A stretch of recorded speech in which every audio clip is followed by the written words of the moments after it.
Sebelum saya mulai, saya akan memperkenalkan narasumber terbaik yang dimiliki PLNI. Ini saya bawa langsung dari Jakarta, narasumber yang kalau teman-teman mau nulis ini nggak cuma kulitnya doang, sumsumnya nanti kita kupas, sampai darahnya, sampai nadinya kita kupas. Ini narasumber yang cukup berkompeten, punya nilai jual tinggi buat di pemberitaan.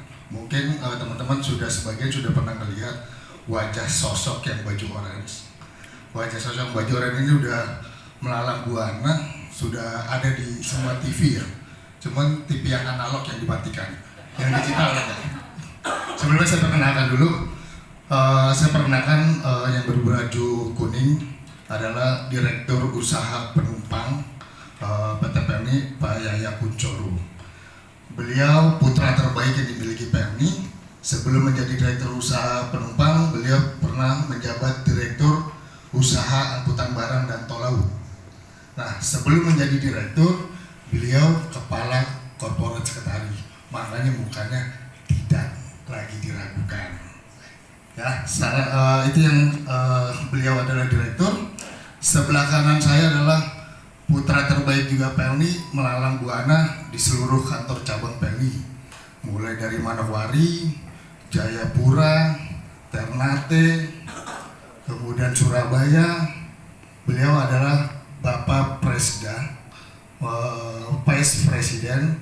Usaha Angkutan Penumpang khusus non komersil.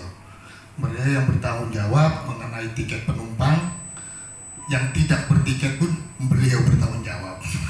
Jadi mau bertanya soal fasilitas kapal PLNI, soal tiket PLNI, boleh dipertanyakan kepada Bapak Presiden.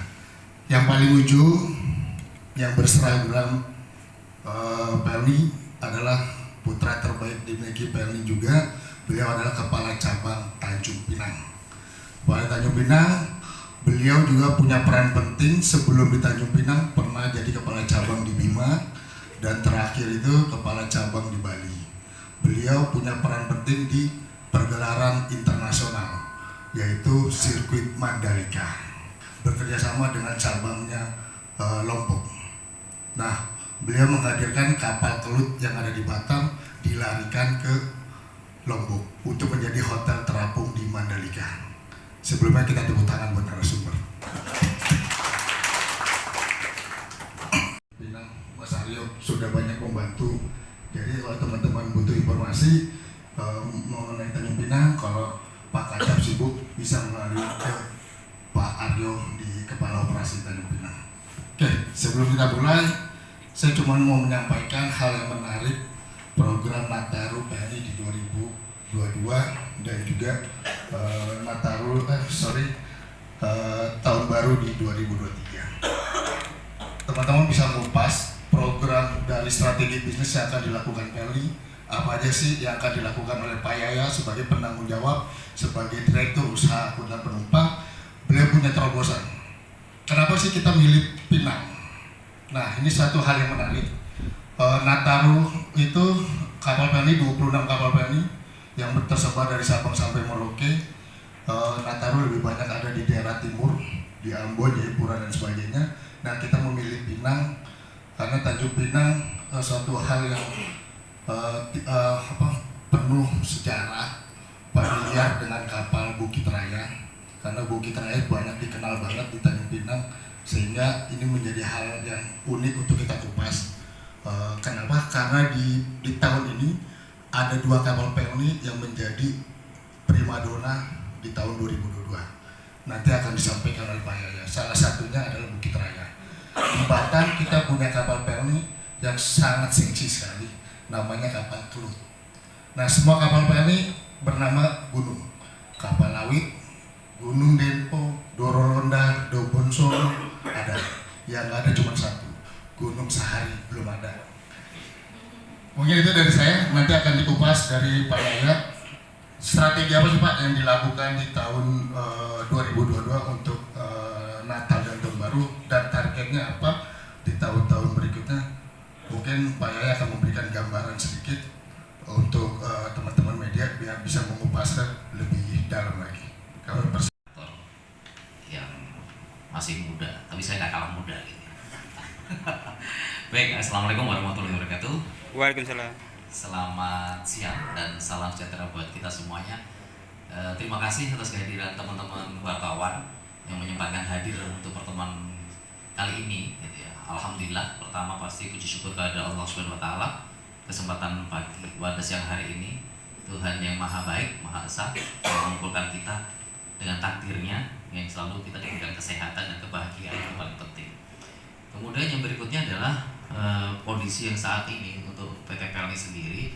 Mungkin saya langsung saja menyampaikan terkait dengan agenda Nataru ini, Natal 2022 dan Tahun Baru 2023. Jadi kami sampaikan bahwa untuk PT PLN ini adalah salah satu BUMN pelayaran sebenarnya ya, yang mempunyai misi yang memang luar biasa.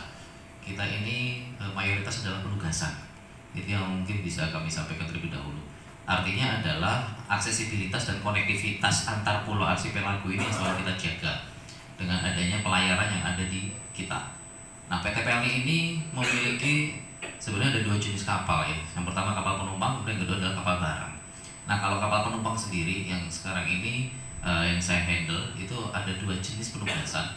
Yang pertama adalah kapal penumpang untuk PSO, Public Service Obligation, itu sejumlah 26 kapal, jadi yang melayari dari berbagai wilayah, ada sekitar 26 kapal. Kemudian kapal yang dari Kementerian Perhubungan, yang kapal penumpang perintis, itu ada 43 trayek yang ditugaskan ke PLN.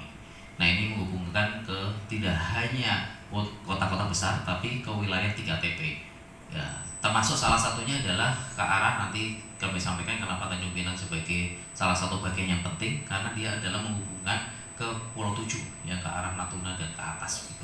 Nah, ini penting banget untuk kita menjaga. Yang penting adalah aksesibilitas dan konektivitas. Oleh karena itu maka PT PLN ini regular liner service, artinya terjadwal, teratur, dan selalu ada waktunya, tepat waktu.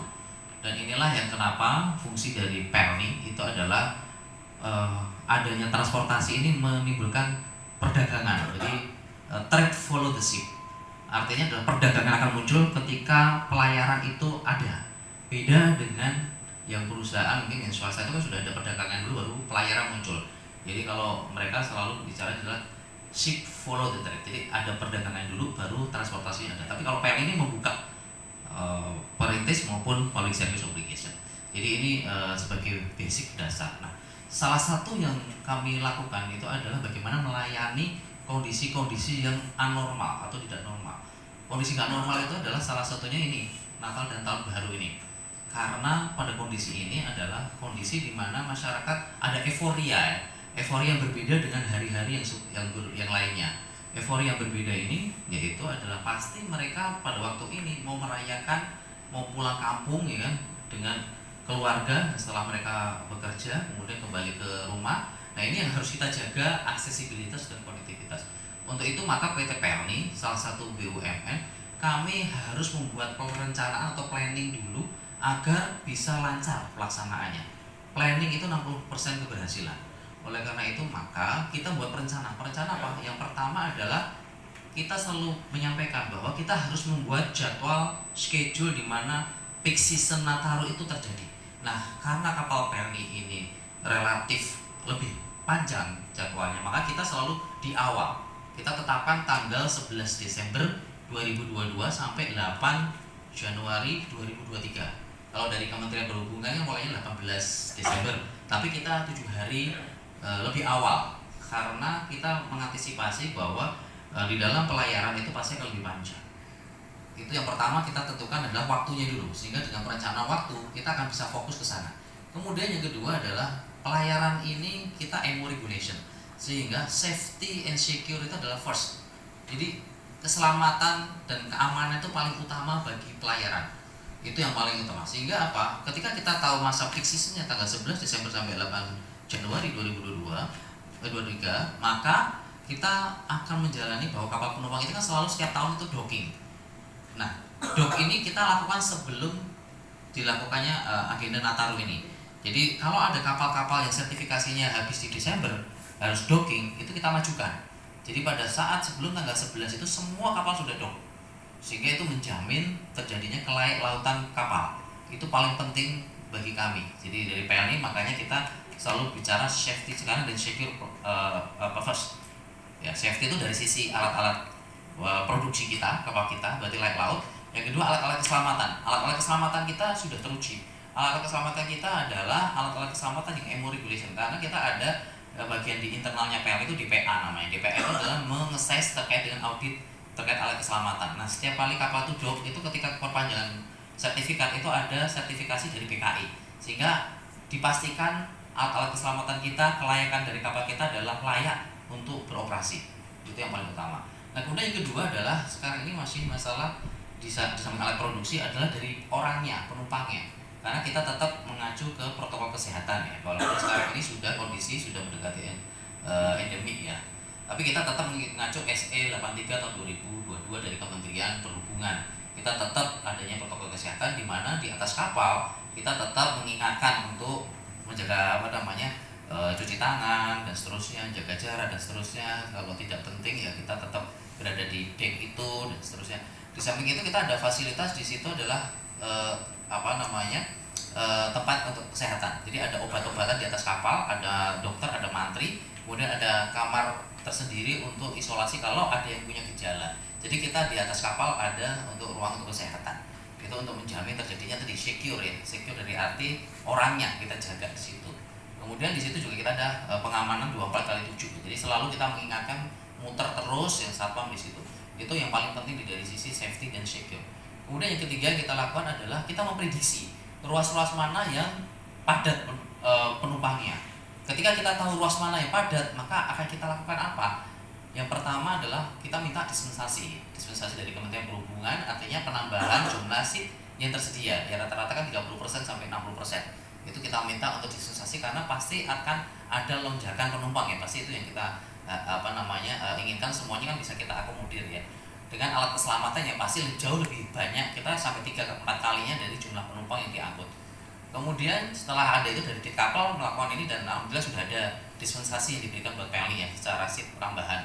Di samping itu adalah yang kita lakukan adalah penyesuaian dari trayek atau rute.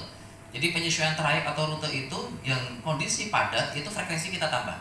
Contoh yang Batam Belawan itu frekuensi kita tambah. Batam Belawan itu lebih banyak karena Batam Belawan itu ruas yang cukup padat, yang lebih banyak atau padat ya di situ. Begitu juga dengan wilayah di Ambon, wilayah di Makassar, Surabaya, Balikpapan dan seterusnya, dan juga di Jayapura dan Ambon, Kupang gitu ya. Itu frekuensinya kita tambah. Ada penambahan deviasi itu pelabuhan tertentu kita tambah. Ada yang omisi yang kita hilangkan kalau memang pada saat itu penumpangnya nggak banyak. Jadi ada kita prediksi ruas-ruas tertentu yang perlu untuk ditambah dan ada yang perlu dikurangi, sehingga harapannya lonjakan itu bisa kita antisipasi dengan jumlah armada memang yang terbatas. Gitu harapan seperti itu. Itu yang ketiga. Yang keempat adalah dari sisi bagaimana kemudahan layanan diberikan buat penumpang. Mulai dari pre-onboard, onboard, post-onboard. Pre-onboard ini adalah sebelum penumpang itu mendapatkan tiket. Informasi harus jelas, website kita sudah jelas. Kita bisa booking lewat website, bisa booking call center 162. 162 itu satu untuk Indonesia. 62 itu kodenya internasional Indonesia. Makanya kali itu 162. Satu untuk Indonesia. Kerennya kayak gitu ya. Nah, ini call center kita bisa booking.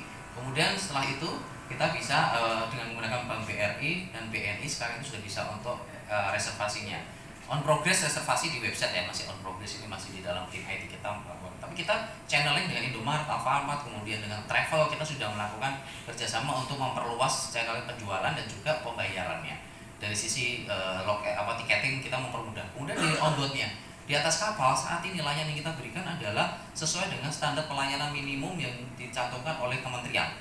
Jadi SPPAL yang ada. Nah itu mulai dari fasilitas yang ada di atas kapal saat ini kita bisa nyatakan bahwa layak semuanya. Pertama dari sisi toilet, karena orang itu perjalanan lama air tawar akan tersedia terus. Pasti kita jamin air tawar tersedia. Mereka mandi kapanpun dan seterusnya. Sekarang di toilet PLN sudah ada cleaning service yang menjaga khusus di setiap kamar mandi. Jadi insya Allah akan bersih dan wangi. Itu yang selalu kita jaga. Yang kemudian yang kedua tersedia untuk deck untuk kasurnya. Kemudian yang berikutnya ada AC standarnya kalau penuh semua itu 26 sampai 27 derajat itu kita sediakan. Karena ada orang yang kedinginan kalau terlalu dingin, ada juga panas, jadi kita rata-rata sekitar itulah, rata-rata 26 sampai 27 derajat. Menu makanan 3 kali makan dalam satu hari, luar biasa kita sediakan, menunya sudah ada. Dan kemudian selain itu ada kafetaria, kalau mereka memang pengen jajan, pengen itu kita sediakan ada PL5 di situ di atas kapal, dan kemudian ada mini teater yang sudah kita buka, karena kalau dulu waktu pandemi kan nggak boleh ya untuk hiburan dan seterusnya. Sekarang udah mulai, jadi beberapa kapal sudah kita mulai buka untuk bisa mereka menikmati hiburan di atas kapal. Dengan di pusat, jadi pusat dengan kita tuh sudah ada operation room yang melakukan itu, dan termasuk dengan posko 24x7. Jadi posko itu ada yang pusat dengan Kementerian Perhubungan pusat, dan di cabang stakeholder risiko yang terjadinya kondisi kendala-kendala itu bisa segera kita antisipasi. Tahun lalu, kemudian memang saat ini masih belum di atasnya 2019 kan, 2019 waktu itu kan sudah kondisi normal ya, belum ada persyaratan yang saat ini cukup. Saya menyampaikan sedikit bahwa peranan PEL itu nggak cuma di sektor bisnis, nasional, ekonomi dan politiknya bermain. Kenapa? Karena tanpa PEL maka daerah-daerah terpencil nggak akan bisa disambungkan. Daerah-daerah yang tidak bisa disambungkan hanya melalui kapal PEL, tidak dengan Garuda Indonesia. Hanya dengan kapal PEL maka daerah-daerah terpencil itu bisa disambungkan. Artinya peran ekonominya ada, peran politiknya ada, peran sosialnya ada. Kenapa kapal PEL itu sangat penting? Mungkin kalau teman-teman sekalian sudah pernah naik kapal, kita nggak bisa membandingkan atau apple to apple dengan penerbangan. Kapal PEL ini selain jaraknya jauh, satu harga, tapi kalian bisa makan sehari 3 kali. Itu satu. Dan bisa mandi, bisa nyuci. Bisa mandi, bisa nyuci di dalam, artinya nyuci itu dalam arti kalau nggak ada baju banyak bisa dilakukan di situ. Di kapal kan nggak bisa nyuci mas. Ya, di pesawat nggak bisa nyuci. Nah, peranan PEL itu situ penting. Yang kedua, mungkin teman-teman jangan kaget kalau nanti kapal PEL di saat Nataru penumpangnya membludak. Nah, di sini adalah peran dari pemerintah, bahwa tadi Pak Yaya menyampaikan ada dispensasi dari pemerintah untuk penumpang yang membludak. Artinya dengan kapal yang kapasitasnya segini, pemerintah memberikan dispensasi sekitar 30% ya Pak. 30% melebihi dari kapasitas kapal. Tapi ada tapinya, semua itu aman, nyaman. Kenapa? Karena sudah dipertimbangkan dari alat keselamatan dan juga dari seat yang tersedia di atas kapal. Itu yang disampaikan oleh Pak Yaya di Nataru tersebut. Menyampaikan dari sisi pembelian tiket kapal PEL ini menarik nih sebenarnya. Unik sebenarnya penumpang di PEL ini adalah apapun strategi yang dilakukan, biasanya penumpang PEL ini lebih nyaman belinya langsung di loket. Padahal strategi dari PEL ini banyak banget akses untuk bisa membeli tiket di kapal PEL ini. Nah, mungkin nanti akan disampaikan sedikit oleh Pak Presida. Beliau adalah Vice Presiden Usaha Angkutan Penumpang Non Komersil. Beliau yang punya peranan penting. Akses apa aja sih yang bisa dibeli, yang bisa beli tiket kapal PEL ini? Pak Presiden akan menyampaikan. Tadi Pak Yaya sudah menyinggung sedikit. Bisa beli di minimarket, bisa lewat telepon 162, bisa lewat WhatsApp. Nah, nanti Pak Presiden lebih detail akan menyampaikan. Dengan kereta, padahal kalau kereta sama kapal penumpang kita sangat beda. Kalau umpamanya kereta itu penumpangnya banyak, mungkin bisa ditambah gerbong. Tapi kalau di PL ini kan nggak bisa Pak. Dan kita punya tarif sebetulnya di PL itu konsisten Pak. Jadi tidak ada tarif yang mana kalau lebaran kita naikkan atau nanti pada saat low kita turunkan, enggak, kita konsisten. Dan untuk penjualan tiket PL itu sebetulnya mudah sekali. Kita secara konvensional juga ada, secara online juga. Jadi kalau konvensional mungkin langsung bisa ke loket cabang yang sudah tersedia di cabang-cabang PT PLN yang ada. Terus yang kedua di travel kita Pak. Travel kita itu sudah ada 90 travel yang tersebar di seluruh Indonesia. Saya rasa nanti kedepannya kita akan kembangkan lagi untuk di Kijang ini untuk menambah channel-channel penjualan tiket PT PLN. Tadi saya sebetulnya sudah dijelaskan secara detail sama Direktur WAP dari Pak Yaya, sangat detail sekali. Jadi kalau secara online sebetulnya kita sudah ada aplikasi Pak, aplikasi PLN Mobile untuk pembelian tiket secara online. Jadi sebetulnya tidak ada kesulitan untuk mendapatkan tiket di PLN itu sendiri. Dan juga kita juga bisa melalui 162, WhatsApp juga ada. Nah itu nanti kedepannya kita juga akan kembangkan kerjasama sama BNI juga untuk mempermudah gerai-gerai penjualan di cabang-cabang di mana di seluruh desa. Itu aja dari saya. Makasih. Tadi Pak yang menyampaikan adalah 3 TP, ada kapal, ada Pulau 7 yang dituju. Itu bagian dari peran penting yang PLNI menyambungkan pulau. Mungkin nanti akan disampaikan sedikit kapal apa aja sih yang ada di Tanjung Pinang. Nah, kapal PLNI itu banyak jenisnya. Nah, untuk wilayah kapal penumpang menjadi tanggung jawab dari Direktur Usaha Angkutan Penumpang, yaitu Pak Yaya Kuncoro. Yaitu ada kapal penumpang, ada kapal barang, ada kapal perintis. Nah itu mungkin akan disampaikan lebih lanjut lagi. Tapi untuk yang di Tanjung Pinang ada berapa kapal sih yang masuk ke wilayah Tanjung Pinang, dan juga rutenya mana aja, mungkin bisa disampaikan dari Kacak Tanjung Pinang, Pak Putra. Terima kasih dari moderator Pak Dedi, bersama Pak Dir, saya, Pak Presda, dan rekan-rekan dari media semuanya. Mungkin saya selaku bagian dari PLNI khususnya di cabang di Tanjung Pinang, mungkin kami sampaikan bahwa, dan saya rasa juga teman-teman sudah mengetahui semuanya, bahwa kami di cabang Tanjung Pinang melayani ada 3 jenis kapal penumpang. Mungkin tadi juga sudah disinggung dari Pak Direktur Usaha, Pak Yahya, bahwa jenis kapal penumpang itu ada kapal khusus penumpang dan yang di kategori PSO, dan salah satunya juga dari penugasan dari Kementerian Perhubungan. Jadi yang jenis kapal penumpang tersendiri yang masuk ke cabang dilayani oleh cabang Tanjung Pinang ada KM Kelut dengan rutenya dari Home Base Tanjung Priok, Belawan, Batam, Tanjung Pinang, termasuk juga di Singai, dan ada KM Bukit Raya dengan rutenya dari Tanjung Priok, Belinyu, Tanjung Pinang, Letung, Tarempa, Selat Lampa atau Natuna, Mindai, Serasan, Pontianak sampai Surabaya. Itu PP rutin setiap 14 hari sekali. Dan ada juga kapal Umsini. Umsini pelabuhan terakhirnya dari Tanjung Pinang, tujuannya dari Tanjung Pinang Kijang, tujuan Tanjung Priok, Surabaya, Makassar, Lewo-Leba, Maumere sampai dengan Kupang. Itu rutin semuanya, rata-rata pelayaran 14 hari sekali.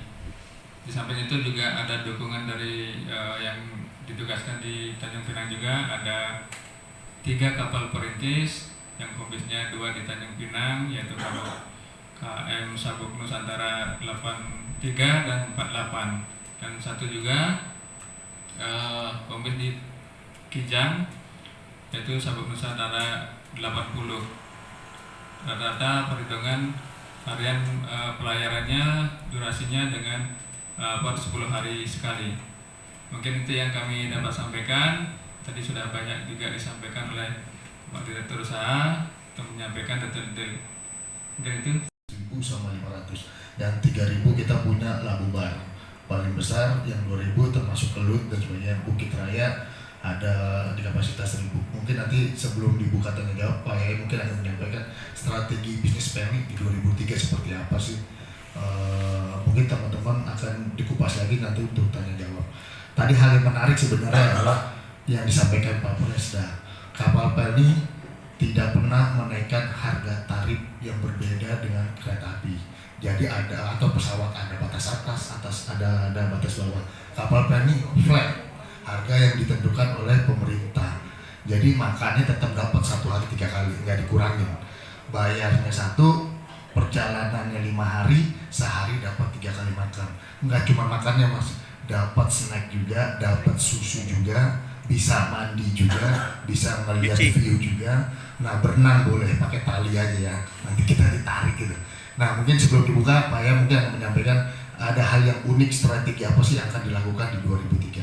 Silakan. Baik, makasih Pak Moderator Mas Dedi. Terkait dengan strategi untuk di tahun 2023, jadi sekarang ini Pelni ini kalau kita bicara Pelni brandnya itu kan selalu angkutan penumpang ya, kapal penumpang, angkutan penumpang. Nah ini sebenarnya di tahun 2020 sampai 2024 tuh visi Pelni itu ada pergeseran atau penambahan. Jadi visi Pelni sekarang itu adalah menjadi perusahaan pelayaran dan logistik maritim yang terkemuka di Asia Tenggara. Jadi artinya sekarang ini tidak hanya berbicaranya passenger, tetapi kita bicaranya adalah kargo atau muatan. Nah ini kombinasi dua ini yang penting yang bisa kita lakukan. Nah kapal penumpang ini ada beberapa jenis sebenarnya, ada beberapa tipe. Tadi dikatakan ada tipe yang memang untuk 500 pax, 1000 pax, 2000 pax, ada 3000 pax, itu sesuai dengan jumlah penumpangnya. Namun ada kapal yang memang kapal penumpang itu murni kapal penumpang yang ada penumpangnya dan ada hanya general kargo di Palka, tetapi ada kapal penumpang yang ada tambahan kontainernya. Jadi kapal penumpang seperti Kelut itu ada kontainernya, jadi kontainernya 22 teus ya. Terakhir penuh depo itu ada 98 teus. Nah, karena kita ini ada dua sisi, karena perseroan terbatas, otomatis kan target laba itu kan harus selalu naik, ya kan? Target pendapatan harus naik. Nah, di satu sisi dengan kondisi yang ada sekarang ini, sebenarnya kita berharap bahwa kalau tadi disampaikan secara penugasan, kita berharap pada sisi komersialnya kita harus ada penambahan atau secara amonnya itu naik. Prosentasenya penugasan pasti tetap. Tetapi komersial ini perlu untuk menaikkan dari sisi revenue. Nah, oleh karena itu maka salah satu yang akan kita lakukan dengan kondisi kapal yang existing ini, itu kita sudah ada contoh dua kapal yang sudah dilakukan modifikasi, yaitu kapal Cerme dan Dubun Solo. Cerme dan Dubun Solo ini adalah kapal tipe 2000 yang sebelumnya murni kapal penumpang dan hanya ada general kargo. Ini sudah dimodifikasi menjadi 3-in-1, dua kapal ini. 3-in-1 itu adalah kapal yang bisa mengangkut tidak hanya penumpang dan general kargo, tapi ditambah kontainer. Jadi ada tambahan crane untuk kontainer dan di deck 2-nya diganti untuk kendaraan. Nah inilah yang kapal Dubun Solo Cerme ini yang biasanya digunakan untuk mudik motor dan seterusnya.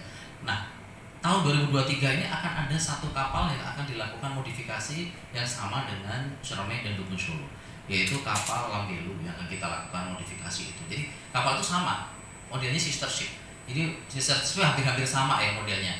Nah modelnya ini nanti kapalnya itu akan dilakukan modifikasi, tidak hanya ada kontainernya tapi juga kendaraan. Hanya mungkin untuk penumpangnya akan di model double decker. Jadi tempat tidurnya tidak hanya single, tapi akan tetap kapasitas penumpangnya akan nambah karena dia akan tingkat.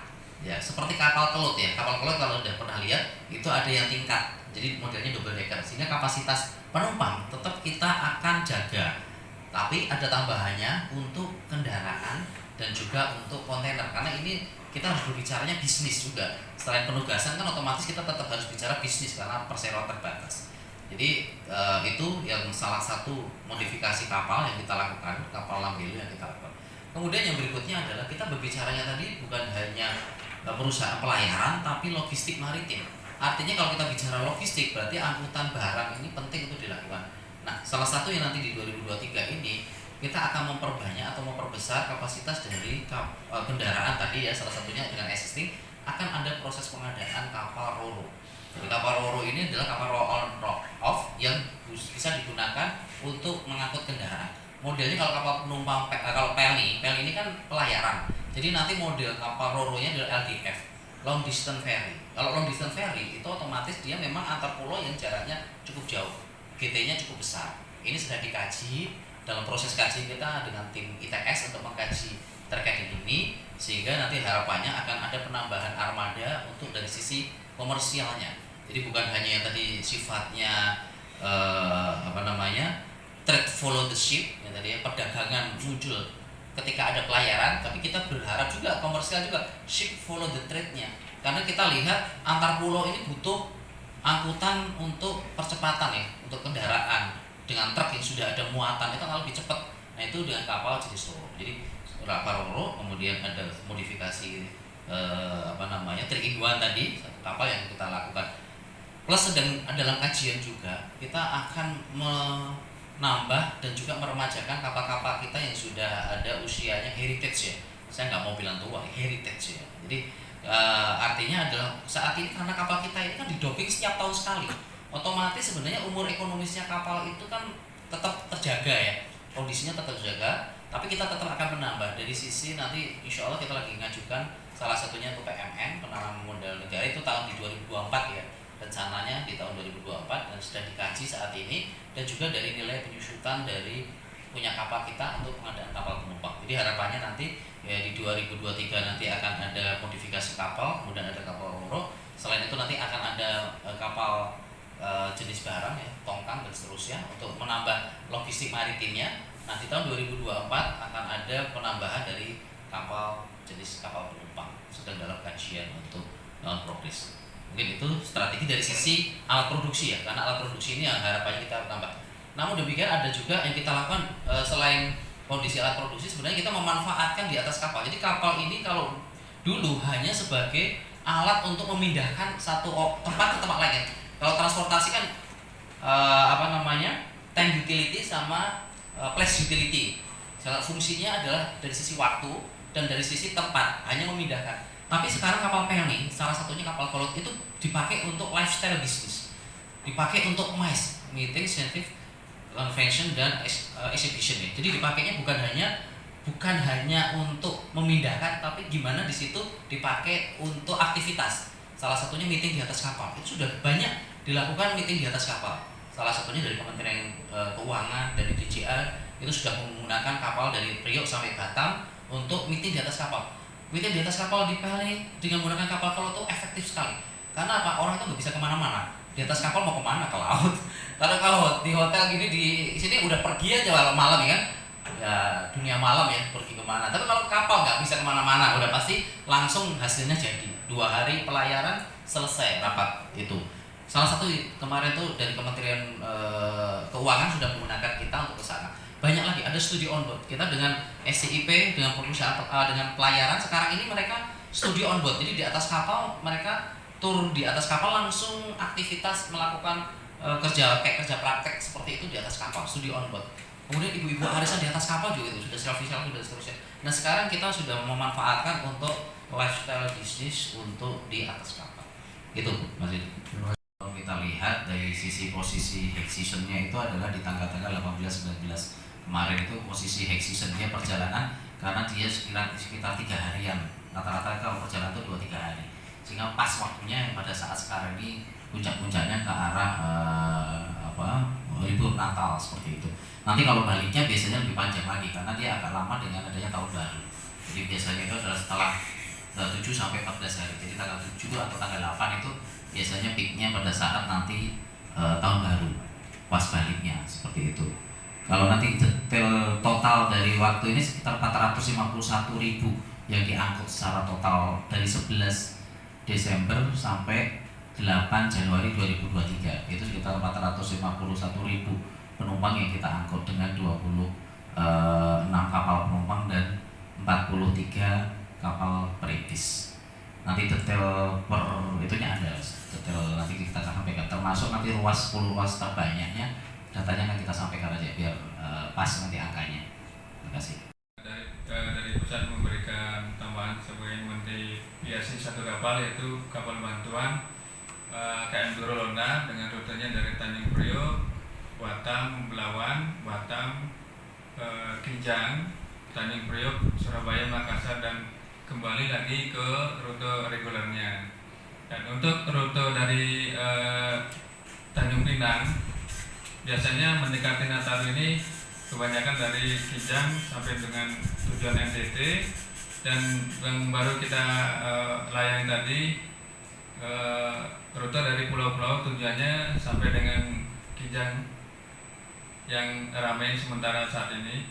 Dan sedangkan untuk Nataru yang trip besok itu KM Durolona dengan tujuan Tanjung Priok, Surabaya, Makassar belum signifikan untuk penjualan tiketnya, mungkin sekira di bawah 300. Mudah-mudahan mendekati momen-momen yang dibutuhkan oleh masyarakat bisa ada kenaikan sehingga kita bisa melayani secara maksimal. Mungkin demikian. Untuk kapal penumpang yang berlayar ini seperti hotel terapung. Jadi artinya adalah pindahannya dari hotel ini pindah ke kapal gitu ya, artinya berlayar ya. Nah, kalau fasilitas yang ada sebenarnya secara garis besar itu ada fasilitas yang digunakan adalah murni untuk fasilitas yang memang bukan untuk komersial, itu ada. Jadi yang ada itu adalah pasti ya deck ya. Kalau deck ya apa namanya untuk tempat tidur, kasur dan seterusnya. Kemudian toilet, kamar mandi itu pasti ada. Terus kemudian tadi saya sampaikan ada poliklinik. Jadi banyak juga yang lahiran di atas kapal. Ini menarik juga ya. Jadi lahiran di atas kapal tuh banyak. Nanti nggak tahu nih akan ada waktu lebaran kemarin ada yang lahiran di atas kapal. Jadi nakoda kemudian di situ dokter dan juga yang ada di atas kapal tuh siap juga. Nah itu menariknya nanti kalau misalnya lahiran di atas kapal tuh di situ posisinya bujur lintang. Jadi posisi lahiran itu karena dia kan posisi di situ ya, jadi bukan rumah sakit mana tapi kapalnya kemudian posisinya lintang bujurnya berapa keren yang lahiran di atas kapal. Aktivitas masyarakat itu, konektivitas masyarakat itu bukan berbicaranya bisnis murni. Kalau kita bicara bisnis murni pasti nggak masuk secara hitung-hitungan keuangan ya. Tetapi kalau kita bicara masalah sosial, kehadiran negara untuk di sana yang tadi saya sampaikan, trade follow the ship, perdagangan muncul kalau aksesibilitas itu akan selalu ada, regular liner service. Harapan kita dengan Bukit Raya muncul ada terus secara reguler, maka masyarakat itu akan bisa terpacu dan terpicu ya, untuk bisa melakukan akses ke wilayah lain sehingga perdagangan itu muncul. Dan itu kenyataan. Ternyata kapal Bukit Raya ini salah satu yang membawa salah satu kapal komoditas ya, komoditas yang ada dari Pulau Tujuh itu dibawa ke Kijang, dan juga ada yang kemudian dibawa juga sampai ke Blinyu ya, Blinyu dan juga sampai ke Tanjung Priok malahan. Jadi saat kita ada kapal Bukit Raya ini 2 river yang bisa digunakan untuk mengangkut ikan. Salah satunya hari ini tadi Bukit Raya itu membawa ikan untuk ke arah Priok untuk dari Pulau Tujuh itu. Dan penumpang yang turun dari Pulau Tujuh ke Kijang itu tadi itu 1.200-an orang. Itu cukup banyak untuk bisa menggunakan kapal Bukit Raya. Sehingga visi Pelni untuk menjaga aksesibilitas dan konektivitas itu murni nyata kita lakukan. Yang sifatnya adalah sosial tadi untuk NKRI ya. Jadi kalau tahun ini kita prediksi sekitar 451.000 something ya, nanti datanya kita sampaikan. Nah tahun lalu itu 250-an, jadi memang hampir 2 kali lipatnya. Jadi di atas 99% sampai 100% lah, di atas itu prediksinya gitu. Oh dari sisi safety dan secure tadi kita safety dan secure adalah number 1 buat kita.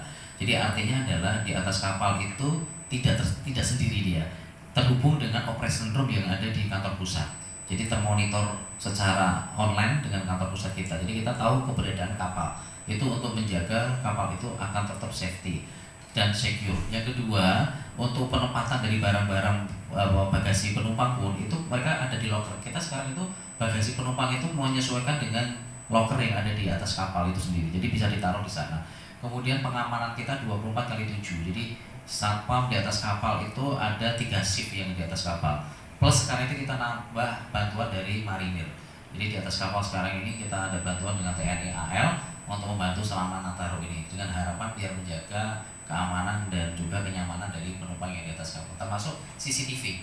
Jadi di atas kapal ada CCTV yang termonitor terus 24/7 di atas kapal. Sehingga harapannya penumpang yakin bahwa mereka itu ketika berlayar akan nyaman, aman, dan safety-nya terjaga. Ya kan, Mas? Bisnya sertifikat kelayakan dari kapal. Jadi nggak bisa serta-merta kita kapal itu masih sertifikatnya panjang kita dock, itu nggak bisa. Memang, nah itulah karena memang sudah waktu proses pengadaan kapalnya itu pada waktu itu, makanya jatuhnya setiap tahunnya akan seperti itu. Hanya kita akan menghindari posisi di Desember pada saat Nataru. Jadi pasti kenanya November. Jadi di bulan-bulan sebelum Desember nggak mungkin. Desember dan Januari yang minggu kedua itu nggak mungkin ada yang kapal yang dock, karena memang kita antisipasi di November. Nanti coba kita lihat lagi ya, karena memang itu kapal itu pasti mengikuti jadwalnya itu terkait dengan sertifikat kapal itu habisnya. Jadi dan tergantung juga dengan kondisi dock space yang ada di Indonesia. Nah ini yang memang dari awal sudah di set up nih, kapal ini akan di docknya di mana, karena yang kapal besar tuh terbatas banget yang bisa nyapal, kemudian di DKB, kemudian di IKI itu yang tipe tipe 1000, tipe 2000 nggak bisa di Makassar, jadi sangat terbatas sekali dock space-nya. Nah ini yang dari setiap awal tahun itu sudah kita prediksikan kapal dia akan dock. Ini itu dari sisi docking. Kemudian yang dari sisi yang kedua adalah kenaikan 30% kenyamanannya. Jadi kami sampaikan bahwa kapal pel ini kan sebenarnya desainnya ini adalah penumpangnya bisa lebih daripada yang ada ya sebenarnya dari sisi itu. Memang kalau kita lihat seat yang tersedia itu pasti ya 100% sebanyak ini. Kita maunya sih 100% saja. Tetapi kenyataannya di lapangan inilah karena keterbatasan penumpang yang ada, otomatis dengan penambahan 30% kita tata, kita atur mana tempat-tempat yang tidak mengganggu evakuasi penumpang. Jadi contoh misalnya nanti di salon makan itu kan tidak mengganggu aksesnya ke penumpang dan itu relatif nyaman juga tempatnya di salon makan. Yang kedua di hall. Di hall ini juga luasnya terbuka. Jadi kita cari tempat-tempat yang terbuka dan sekarang ini dispensasi ini kita sudah tentukan lokasinya itu di mana untuk penambahan dispensasi itu sendiri. Jadi harapannya memang tidak mutlak nyaman ya, tetapi apa yang dia dapatkan sama dengan yang penumpang seat. Jadi 3 kali makan dapat, kamar mandi dapat. Kalau secara hitungan jumlah penumpangnya dengan sebanyak itu, fasilitas kamar mandi dan juga alat keselamatan insya Allah memadai seperti itu. Kemudian yang ketiga terkait dengan tarif. Ya, sebenarnya masyarakat bisa menilai kewajarannya. Jadi artinya adalah Bapak tadi bisa menyampaikan harusnya inflasi gini naik. Kita mencari kewajaran dari harga itu sendiri. Artinya adalah dari masyarakat yang sebenarnya bisa mengungkapkan itu. Kalau dari operator kita ini kan penugasan. Artinya ketika kita dalam tanda kutip diminta untuk ditugaskan dengan kondisi ini, ya kita menyampaikan. Contoh kenaikan BBM kemarin naik 32%. Kita sampaikan ada BBM yang mutlak yang saat ini naik 32% dan itu adalah biaya terbesar dari kapal. Biaya terbesar kapal itu BBM. Kita sampaikan bahwa BBM naik 32%. Mestinya ada kebijakan untuk bisa mengcover itu. Ya, salah satunya memang terkait dengan tarif tadi. Tapi yang penting adalah kewajarannya. Kewajaran adalah ketika 32% berarti ada kemungkinan penyesuaian tarif paling tidak hanya 23% kewajarannya. Dan itu sudah kita diskusikan dengan tim Kementerian Perhubungan. Kalau masyarakat menilai itu wajar, kita akan menyesuaikan terkait dengan tarif itu. Tapi waktu pelaksanaan nilai besarnya itu adalah di Kementerian Perhubungan. Tapi yang penting dari masyarakat menilai wajar. Karena kita ini sifatnya tadi track follow the ship, regular liner service, tidak memaksakan secara angka untuk naik, tetapi kewajaran yang penting. Naik 32% BBM wajar dong, naiknya 23% tarifnya. Nah, contohnya seperti itu. Tapi itu nanti kembali lagi ke teman-teman di Kementerian Perhubungan. Sudah di depan mata. Peli siap melayani dengan hati. Terima kasih. Assalamualaikum warahmatullahi wabarakatuh. Pak Dir, tadi apa yang disampaikan Pak Dir udah lengkap saya rasa. Jadi saya berharap dengan persiapan PT PLN untuk menghadapi Natal ini benar-benar berjalan dengan baik dan juga lancar, tidak ada hambatan satu apapun. Memang saya berharap sih satu tadi Pak yang saya sampaikan, saya menginginkan penumpang kita itu bertiket dan sesuai dengan namanya, sesuai dengan identitas. Karena itu tadi kalau apa terjadi hal-hal yang diinginkan, yang rugikan penumpangnya sendiri. Yang saya kutip selalu itu dari di keluarga itu selalu menyampaikan ya tadi, wah kalau saya jangan benarkan yang biasa, tetapi biasakan yang benar. Karena yang biasa itu belum tentu benar. Karena manusia ini kan tambah hari bertambah Pak, bukan berkurang. Nah, apalagi dengan armada PLN ini kan sudah 10 tahun lebih, ini baru 26 ada penambahan. Nah mungkin dengan ya tadi prinsip tadi yang jangan benarkan yang biasa, tetapi biasakan yang benar, mungkin pemerintah juga melihat. Jadi masyarakat kita ini bukan berkurang, bertambah. Jadi itu yang harus dipikirkan semuanya. Mungkin teman-teman media juga bisa membantu supaya kami ke depannya bisa lebih baik, pelayanan kita juga lebih baik. Saya rasa itu Pak. Cabang Tanjung Pinang mungkin sudah tadi banyak juga disampaikan oleh dan berusaha memperbaiki layanan-layanan dari kami dalam pada intinya memberikan layanan terbaik kepada masyarakat khususnya di Tanjung Pinang. Namun demikian kami sangat mengharap kerjasamanya, karena kami dalam melayani ini ada mengikuti aturan-aturan dari pemerintah, karena di Pelni itu mengikuti aturan dari pemerintah. Namun sehingga apapun aturan yang dari pemerintah yang kami sampaikan, semoga harapan kami ke depannya masyarakat juga bisa memahami dan mengikuti persyaratan perjalanan khususnya seperti yang sudah berlangsung, sehingga semua apa yang kami sampaikan itu adalah dalam rangka membantu dan memberikan kenyamanan terhadap penumpang. Demikian yang kami sampaikan. Terima kasih. Acara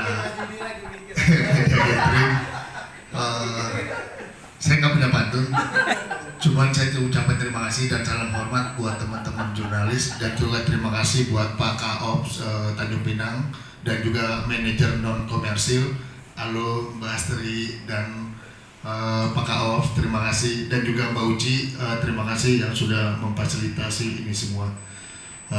Mohon maaf apabila ada salah kata atau canda yang tidak bisa diterima. Sekali lagi atas nama pribadi dan juga PT Pelni mengucapkan terima kasih banyak.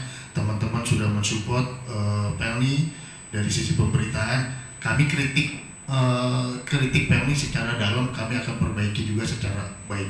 Terima kasih. Assalamualaikum warahmatullahi wabarakatuh.